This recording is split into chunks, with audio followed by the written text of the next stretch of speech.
mempunyai suhu yang berbeda dan ini suhu udara di wilayah tropis itu kita ambil aja sini kelihatan semua nggak ya? Ya. Sudah kelihatan Pak.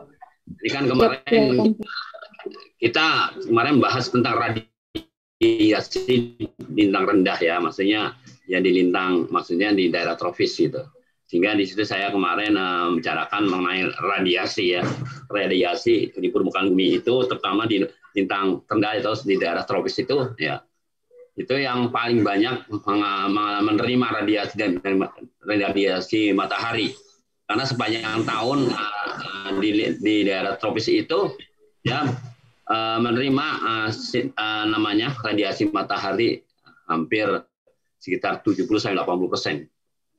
Jika dibandingkan dengan daerah kutub maupun subtropis ya, karena kemiringan sumbu bumi ya itu akan berbeda ya pada saat matahari bergerak ya, gerakan semu daripada matahari ke utara ya, itu radiasi banyak diterima di daerah BBU, belahan bumi utara ya. Kemudian kalau di selatan ya sedikit berkurang ya. Kemudian kalau sebaliknya juga demikian ya. Sehingga tidak sedangkan Indonesia seperti daerah tropis itu salah satu daerah tropis itu adalah seperti Indonesia itu sepanjang tahun gerakan semu dari matahari utara selatan dia selalu mendapat sinar matahari yang lebih optimal gitu. Nah, ini makanya ini pengaruhnya adalah terhadap suhu ya, suhu udara di permukaan tropis. Kita ambil aja seperti di Indonesia ini, kita secara dunia ya. Jadi di daerah dunia ini yang merupakan subtropis, karena kalian bisa lihat yang kemarin ya itu dari barat ke timur, timur ke barat ya. Itu ciri dari daerah yang beragam tropis itu lembab seperti Indonesia adalah temperatur udara relatif panas yang mencapai nilai maksimal antara 27 derajat sampai 30 derajat Celcius. Dan temperatur minimumnya 20 derajat sampai 20 derajat Celcius. Kemudian berkaitan dengan suhu udara ini adalah karena dengan suhu udara maka ada banyaknya uap air di atmosfer. Ya, kalau suhunya tinggi, biasa penguapan banyak. Ya. Itu menyebabkan terjadinya kelembaban udara. Ya, kelembaban udara kan ini merupakan merupakan indikasi adanya uap air di atmosfer. Gitu. Dan kelembaban udara rata-rata juga di daerah tropis itu sekitar 75-80%. Terus kemudian berkaitan dengan kemudian ada uap air sehingga terjadi curah hujan. Itu curah hujan selama setahun antara 1.000 sampai 1.500 mm. Ya. Sedang kondisi langit ya umumnya berawan antara 60% sampai 90%. Jadi inilah ketiga ciri ya. Jadi ciri pertama suhunya bagaimana, kemudian ketiga ciri wilayah tropis itu, terus kemudian kelembabannya bagaimana, kemudian curah hujannya bagaimana. 4, satu lagi ada tambahan adalah tentang tutupan awan ya. Ya, tutupan awan sebenarnya berkaitan dengan seperti kelembaban udara ya. Nah, kira-kira begitu. Jadi wilayah tropis adalah suatu wilayah di mana sepanjang tahun dia mendapatkan mendapatkan radiasi matahari sehingga suhunya itu atau temperaturnya itu mempunyai rata-rata itu 27 sampai 32 derajat Celcius. Nah, ini salah satu peta wilayah ya. Ini dengan menggunakan pilot namanya radiosonde. Kalau kalian tahu nanti kalian bekerja, itu ada alat namanya radiosonde, adalah semacam alat atau instrumen daripada meteorologi yang dibawa dengan balon besar. Itu untuk apa? Untuk mengetahui tentang unsur-unsur cuaca atau unsur iklim di lapisan-lapisan sampai 200 milibar. Ya. Ini salah satu contoh nih di bulan Oktober. Ini suhu udara di 1000 hektopascal. Ini biasanya milibar sama dengannya. Di 1000 milibar ya. Bulan Oktober ini adalah kita lihat di sini. Jadi kalau dari yang ungu ini tinggi ya, kemudian ini rendah sampai tinggi ini warnanya. Jadi ini adalah kita lihat di sini yang rendah ya, sekitar 24,5 sampai 25 derajat ya. Ya, ini di lapisan atas ya, lapisan 1000 milibar. Kenapa dia diambil 1000 milibar atau kadang-kadang menggunakan 850 milibar? Karena di daerah tersebut merupakan hampir pengaruh gesekan dengan permukaan bumi itu hampir ya kurang gitu ya. Yang jadi biasanya penelitian tentang apa tentang angin, tentang apa dia diambil di 1000 milibar atau sekitar 850 milibar atau hektopascal gitu. Jadi ini ada yang paling tinggi di sini kelihatannya tinggi nih ya, 27 ini di daerah sini. Dalam Maluku. Yang paling rendah nih kayaknya ada di sini, nggak tahu kenapa nih ada di bulan Oktober nih. Ya. Kemudian kita lihat di sini ini dibahas secara apa namanya narasinya. Suhu udara di ketinggian 1000 hektopascal diperoleh hasil sebagai berikut. Suhu udara tertinggi berada di Pulau Sulawesi, Maluku Utara, NTT, Bali, dan dalam rentang 27 sampai 27,5.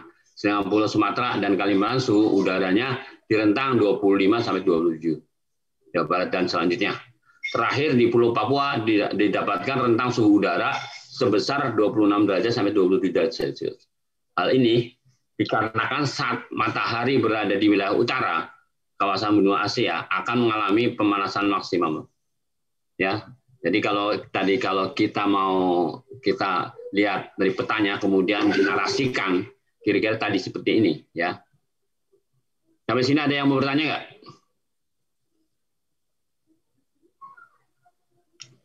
Hafiz, gimana? Ada pertanyaan nggak?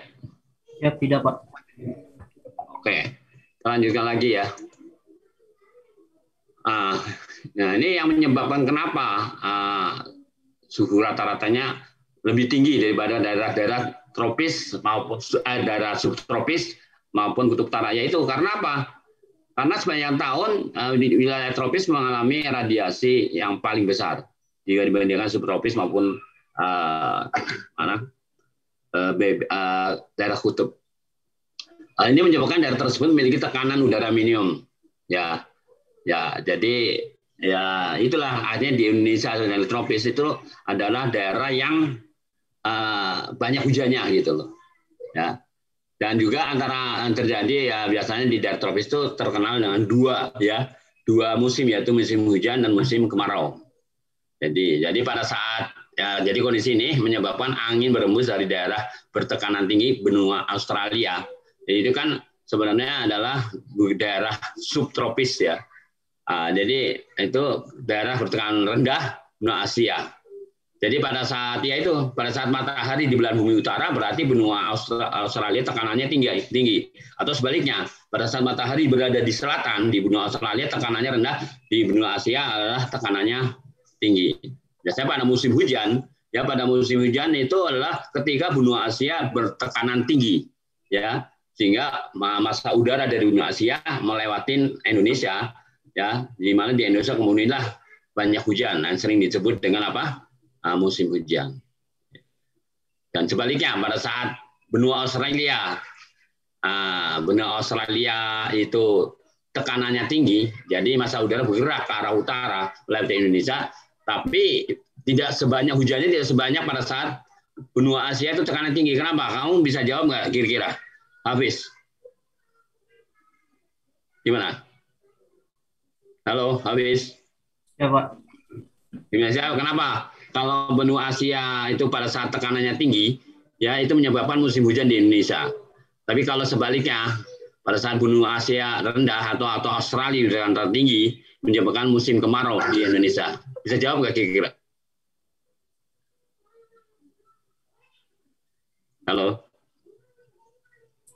Izin, Pak. Mungkin Pak terjadi angin muson pada saat musim hujan di Indonesia tuh pada saat itu benua Australia tuh menjadi kering dikarenakan massa air dalam awan tuh bergerak ke arah Indonesia. Mungkin itu, Pak. Dikarenakan adanya pergerakan angin muson, Pak.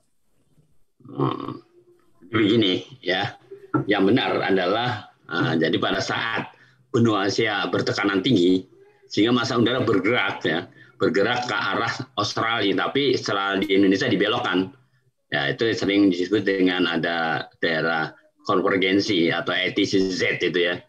Itu menyebabkan Indonesia itu menjadi musim banyak hujan atau sering disebut dengan musim hujan. Disebabkan apa? Gerakan dari massa udara terlalu lama melewati lautan ya, melewati lautan di Indonesia ya. Sehingga dalam perjalanannya massa udara itu dia menyerap uap air ya, ketika dibelokkan dengan proses itu dia menjadi banyak uap air yang jatuh sebagai hujan itu di Indonesia. Tapi sebaliknya ketika Australia punya tekanan tinggi, massa udaranya bergerak ke arah utara, ke arah benua Asia, dia tidak terlalu lama melewati massa udara, melewati lautannya, sehingga dia menyerap uap airnya juga tidak terlalu banyak, tidak seperti pada saat massa udara dari Asia, ya, yang lebih lama melewati lautan Indonesia. Itu adalah penyebab utama mengapa ada musim hujan dan musim kemarau. Jadi sebenarnya musim hujan dan musim kemarau itu hanya untuk membedakan, ya. Perhatikan ya, untuk membedakan bahwa kalau pada musim hujan itu hujannya lebih banyak jika dibandingkan musim kemarau. Jadi musim kemarau bukan berarti tidak ada hujan, tapi hujannya lebih sedikit dibanding pada saat musim hujan. Kira-kira itu ya, itu yang menjadi penyebab mengapa ada musim hujan dan musim kemarau. Jadi gerakan massa udara dari Asia itu lebih lama dia melewati lautan, lebih panjang jika dibandingkan massa udara dari Australia melewati lautan yang kurang tidak panjang atau sedikit. Kira-kira begitu. Jelas nggak, Kira? Jelas, Pak. Jelas, Pak. Ya, bukan. Jadi tadi jawaban Jawaban ini udah sebenarnya populer itu. Pasti kalau kamu seorang klimatologis atau meteorologis tahu itu ya, mengapa adanya musim hujan dan musim kemarau. Disebabkan perbedaan suhu antara benua Asia dan benua Australia yang melewati wilayah tropis itu. Sehingga di wilayah tropis itu seperti Indonesia itu mengalami tadi musim hujan dan musim kemarau. Jadi untuk membedakan musim hujan, hujannya lebih banyak jika dibandingkan di musim kemarau, gitu aja. Ya, saya kira itu aja. Ya, kemudian kita lanjutkan lagi. Nah, ini kita lihat tadi kaitannya dengan suhu ya, karena adanya terjadi perbedaan suhu yang menyebabkan pergerakan massa udara yang melewati lautan kemudian membawa uap air sehingga terjadi hujan di wilayah tropis. Hujan di wilayah tropis juga lebih banyak ya, lebih besar. Ya, ini bisa lihat di sini dalam milimeter ya. Ini 1 milimeter. Ini apa nih? Hujan bulan Oktober. Sebenarnya Oktober sebenarnya untuk wilayah Indonesia secara umum adalah wilayah pada saat musim kemarau ya. Hujannya sedikit. Ini Oktober adalah masa peralihan. Ya. Jadi masa peralihan di mana matahari bergerak ke selatan. Ya. Jadi ketika coba ada yang bisa menjawab nggak? Pada saat melewati daerah tropis atau daerah ekuator, itu tepat di garis ekuator, ya, matahari itu pada bulan apa? Ada yang bisa jawab?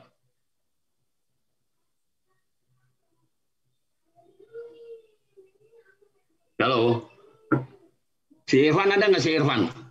Ya Pak, ada Pak, hadir Pak. Nah, Irfan coba, kamu bisa jawab nggak Irfan? Izin Pak, bulan Oktober Pak. Ya, berarti kalian belum pernah baca atau pernah baca artikel. Jadi tepatnya ya, bumi itu kan jadi gini. Sebenarnya matahari kan sebenarnya tidak bergerak ya. Yang bergerak adalah bumi, revolusi mengelilingi matahari dalam 1 tahun gitu ya. Tapi akibat revolusi itu ya, itu menyebabkan seperti seolah-olah matahari bergerak dari utara ke selatan ya. Ya. Jadi batas ke utara sekitar 23,5 derajat ya. Kemudian dia ke selatan juga sama, 23,5 derajat, terus balik lagi, seolah berayun dari utara selatan. Nah, pada saat tepat di garis ekuator itu ada 2 bulan tuh, Maret dan September. Kamu lihat aja lah. Pada saat Maret itu sekitar tanggal 23 Maret ya. Terus September sama juga, hampir 21 atau 23 September. Jadi 2 bulan itu ya. Nah, pada saat Oktober, sekarang Oktober, dari matahari dari utara mau ke selatan, ya. Nah ini makanya di Oktober itu sebenarnya udah ngelewatin garis ekuator. Nah itu kira-kira, nah ini diambil pada saat masa peralihan nih bulan Oktober. Dan bisa kelihatan ya ini 12 mili. Arti kamu misalnya jawab lagi ada nggak arti daripada curah hujan 1 milimeter itu apa? Tuh ada lagi nih, siapa yang tanya? Rizky Matori ada nggak? Siap, ada Pak. Coba Rizky Matori, apa arti curah hujan 1 milimeter itu apa? Izin Pak, berarti pengukuran pada bulan tersebut curah hujan hanya berada pada 1 milimeter Pak. Ya, berarti kamu masih harus nanti kamu harus ini ya, harus banyak baca lah ya. Apalagi kamu seorang klimatologis. Jadi arti daripada 1 milimeter, jadi curah hujan namanya di daerah kamu lah ya. Di daerah kamu namanya 10 milimeter. Itu arti dalam luasan 1 meter persegi itu ya ada ada air ya, volume air itu jadi sekitar 10 liter. Ya, kalau seandainya tidak tidak teresap itu kita tandain itu 10 liter kalau mau 10 mili. Kalau 1 mili berarti itu 1 liter per luasan 1 meter persegi. Ya, ini nanti ada rumusnya nanti kalau kalian dapat nanti di mana teori-teori tentang curah hujan. Jadi kalau banjir itu kan rata-rata biasanya di atas 100 mm per hari ya. Coba kalau 100 mili itu berarti 100 liter per meter persegi. Kalau luasannya 1 km persegi ya kamu kalikan saja. Ya. Itu dalam volume 1 liter. Paham nggak? Rizky Matori?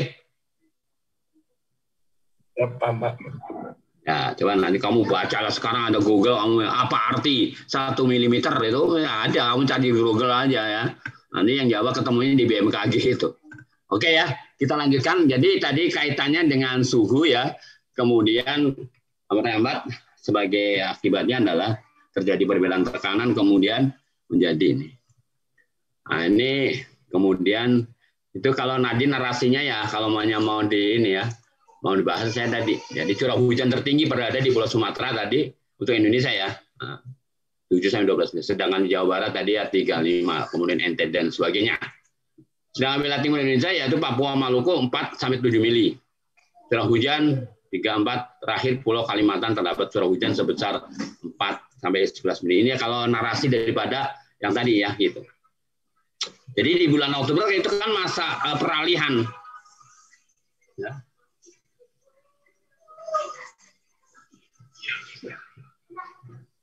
Jadi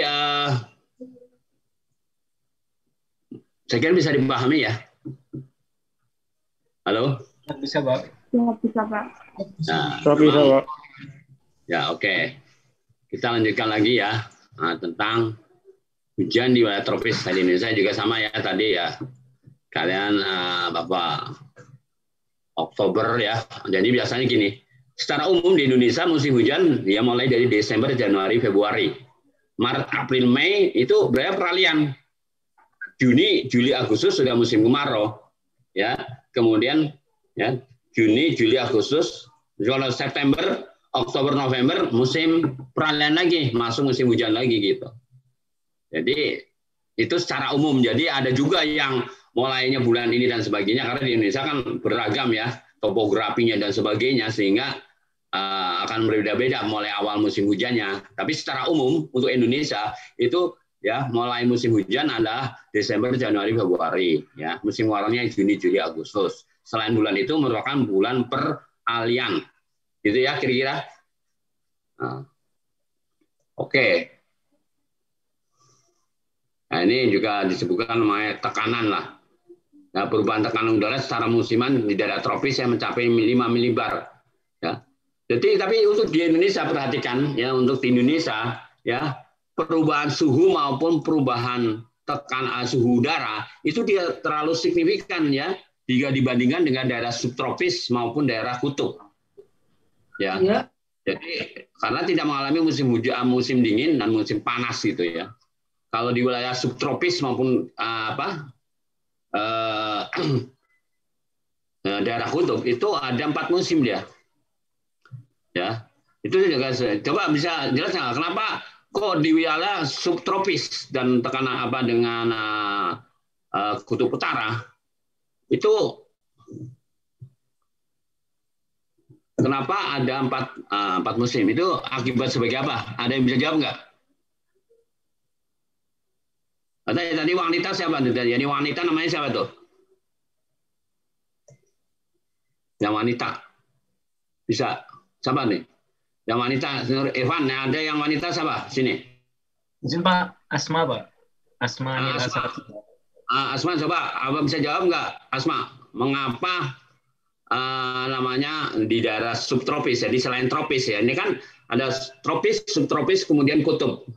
Itu kenapa kalau di tropis kan hanya musim hujan dan musim kemarau, ada 2 musim. Tapi di subtropis dan kutub itu ada 4 musim. Terutama di subtropis. Itu bisa jawab nggak, Asma?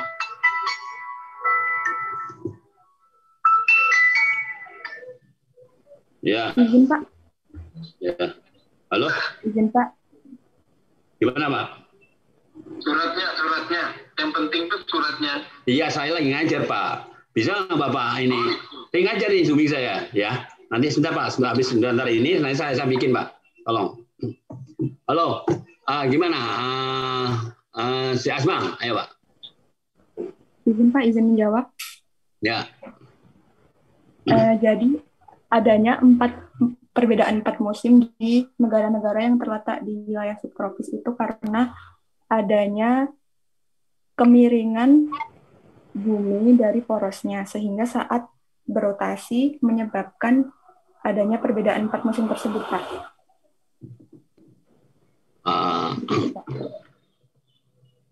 Oke. Akibat apa tadi? Revolusi. Izin Pak, Apa ada tadi? Izin Pak, rotasi. Oh, salah tuh. Jadi sebenarnya 4 musim itu disebabkan bukan rotasi ya. Rotasi itu hanya menyebabkan perubahan waktu ya. Jadi rotasi itu perubahan waktu. Kemudian kalau 4 musim itu disebut akibat rotasi dan revolusi sebenarnya. Rotasi kan pada porosnya ya kan. Kalau ini pada revolusi pada mengelilingin matahari gitu loh. Ya. Kira-kira gitu. Jadi akibat revolusi, rotasi dan revolusi itu menyebabkan 4 musim di subtropis. Sebenarnya kalau di kutub utara maupun selatan itu 6 bulan sekali dia siang. 6 bulan lagi dia jadi malam kalau di utara. Ya saya sendiri belum ke sana, hanya teorinya begitu ya. Oke, kira-kira paham nggak Asma? Ya, semuanya bahwa 4 musim ini disebabkan adanya revolusi terutama. Ya. Jadi mengelilingi matahari menyebabkan buminya miring. Kira-kira begitu ya. Bisa diterima ya? Halo? Siap, bisa Pak. Terima kasih Pak. Ya, nanti kalian bisa lah sekarang gampang. Benar, kamu belajar di Google juga banyak. Kenapa? 4 musim sebabnya ada. Kamu klik aja 4 musim di Google, ya, keluar situ aja. Ya oke. Saya lanjutkan lagi.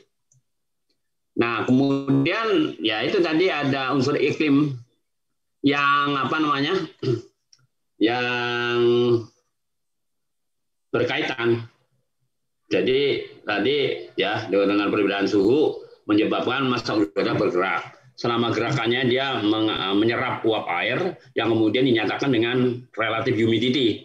Ya, maka di sini saya jelaskan lagi relative humidity ya, di wilayah tropis Indonesia ya saya ambil nih. Nah, ini adalah peta daripada kelembapan spesifik atau relatif humidity bulan di ketinggian 1000 milibar sama nih. Nah, ini kok bisa ada data di 1000 milibar atau di 1000 hektopascal tadi ya, HPA. Nah, siapa lagi nih saya mau tanya nih. Tadi segi mau ini. Tegar Prayoga ada nggak?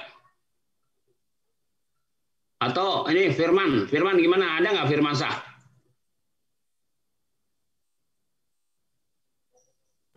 Firmansyah hadir nggak itu? Atau Tegar Prayoga, ayo. Siap, hadir Pak. Ya, kamu bisa jawab nggak? Hah? Itu mendapatkan data di ketinggian 1000 milibar kelembapan seismik dengan alat apa ya? Di BMKG itu. Kamu udah pernah praktek radiosonde enggak? Siap. Belum, Pak. Nah, memang mahal ya itu ya. Kalau mau kamu praktek biasanya ya itu alat yang untuk bisa mendapatkan data di ketinggian 1000 milibar, namanya RH lah, tekanan curah ya tekanan RH, ya, angin dan sebagainya. Itu adalah alatnya namanya radiosonde. Nanti kalau mau kamu praktek gitu ya harusnya ya ke sana, ke daerah stasiun Cengkareng. Memang nggak ada. Itu sekali melepas radiosonde itu sekitar 2 juta sekarang kali. Jadi uang 2 juta dibuang begitu saja. Makanya BMKG dianggap kan menghabiskan uang. Sekali lepas itu berapa? 2 juta alatnya harganya mungkin. Atau mungkin sekarang untuk saya kira nggak turun lah.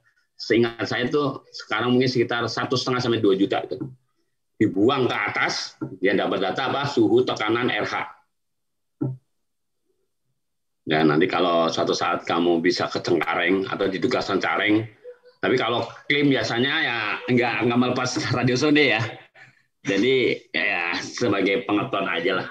Saya belum tahu, belum pernah lihat ada stasiun klimatologi melepas radiosonde. Saya kepentingannya nggak ada ya. Ya. Jadi sebenarnya klimatologi itu dapat sampah dari meteorologi, stasiun meteorologi ya. Kita membuat satu rata-rata bulanan, tahunan dan sebagainya itu ya karena datanya dari meteorologi ya. Itu stasiun meteorologi yang banyak membuang uang ya, melepas pilot balon ya. Tapi kalau banyak klimatologi kan bagian bawah aja, suhu tanah di bawah dan sebagainya. Coba sampai sini ada yang bertanya nggak? Ya, saya lanjutkan lagi ya. Kalau nggak ada pertanyaan, ini kemudian dinarasikan ya ini di sini.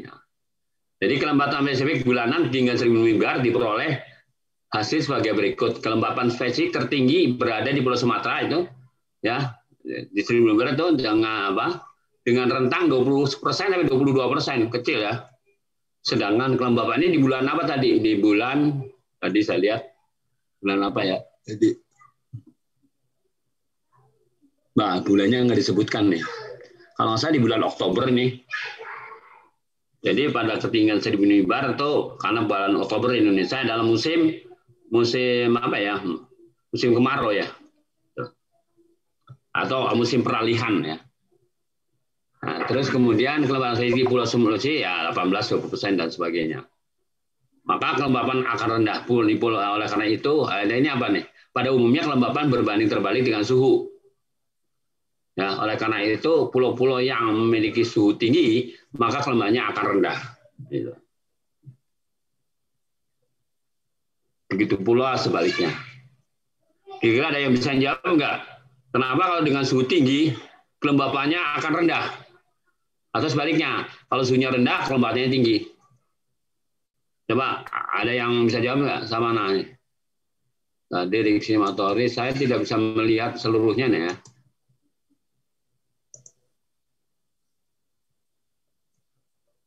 Ya udahlah. Bijaksono, si Evan coba bisa jawab nggak, Evan? Kenapa kalau suhunya tinggi terus ininya rendah? Pak, karena grafik dari suhu itu berbanding terbalik dengan grafik tekanan. Sehingga itu bukan jawaban mas saya. Itu tapi justru pertanyaan gimana sih kamu? Jawabannya kenapa fisisnya itu fisis bukan jawaban kayak gitu ya. Fisisnya gimana? Kok kalau suhu tinggi ya itu kemudian kelembapannya direndah gimana tuh? Izin Pak, karena suhu tinggi menyebabkan penguapan juga tinggi sehingga kelembapannya rendah. Karena banyak yang menguap, Pak. Kamu tahu, sekarang definisi kelembapan apa? Siapa? Definisi kelembapan itu apa?